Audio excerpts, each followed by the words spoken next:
someone that we don't need to wish would come back anymore is Tonight, the DJ duo comprised of Hudson Mohawke, the Scottish producer, and Canadian producer Lunis. Lunis. Yeah. Formed back in 2011, dropped their self-titled debut album, or I guess it was an EP back in 2012. And it really got a lot of attention in terms of how it is seen as an influential album for EDM rap and how EDM has been brought into more mainstream like hip hop and rap artist music. And then they just kind of disappeared again, went back to doing their own thing separately, but then they popped back up with I'm going to say that this album is called Two. It's I, but it's Two, right? So interesting, because on their first album, it was songs like Goo or Higher Ground. Higher Ground. Banger. Yeah, absolute banger. And you really can hear like how they were meshing this sound together that then became so popularized. You can hear all the little like the beats, the flourishes with synths and things like that. And then this seems like another left turn. Like this feels like these guys are just kind of like messing with each other and messing with the listener and just kind of making like the most absurd, crazy things they can. What did you think of Tonight's second album too? Yeah, I mean, as you said, they kicked off really, I guess, started the trap wave that really took over EDM like the middle of this decade, and then they just left. They stopped doing it.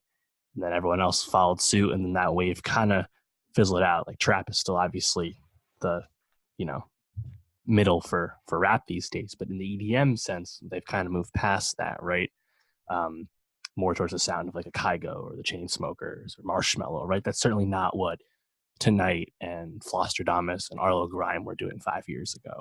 Mm-hmm. And having not heard new Tonight in so long, getting this new EP and hearing like the first single like Dollars, and it's like Christ, like it actually sounded really refreshing to me just because it's really, it feels genuinely like in left field and like not copycat the way everyone rode their wave once they really kicked it off.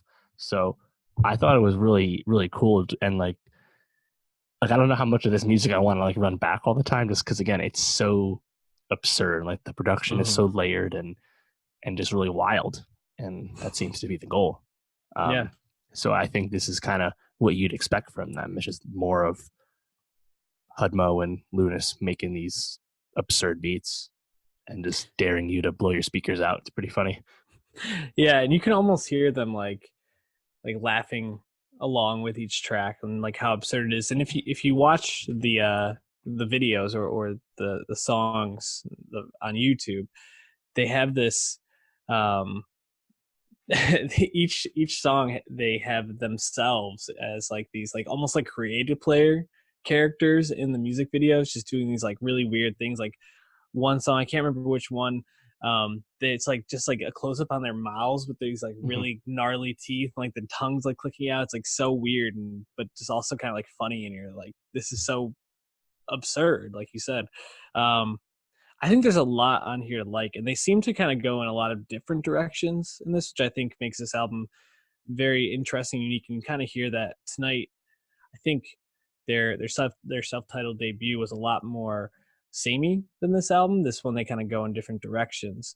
Like a song like First Body. That sounds like it could be off of like a Jai Paul song, only a little bit more like mainstream, And then you go to something like I'm in a Hole, and you can kind of hear that like tranciness that that kind of, you can see why Kanye like during like Blood on the Leaves was looking for someone like them, because they just, it's so unique and it takes so many like different little turns and flourishes. It's like so interesting to listen to. I agree. I don't think I'm going to run this back much, but it's certainly a unique album, and I'm glad I gave it a listen. Question for you: which song would you say is your favorite off this? Hard for me to pick. I think Dollars, which is funny because I wish there was more lyrics to it instead of just dollars, dollars, dollars, dollars. But like the beat's so fucking awesome and weird.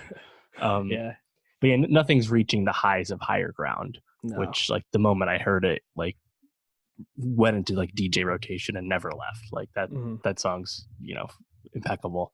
They don't have anything like that, but yeah, I mean, it's a short EP, 7-year hiatus, right? Like I think it's just kind of a, like, here's a taste, guys, you know, like low stakes, low ambition, but genuine. And I appreciate that. Absolutely.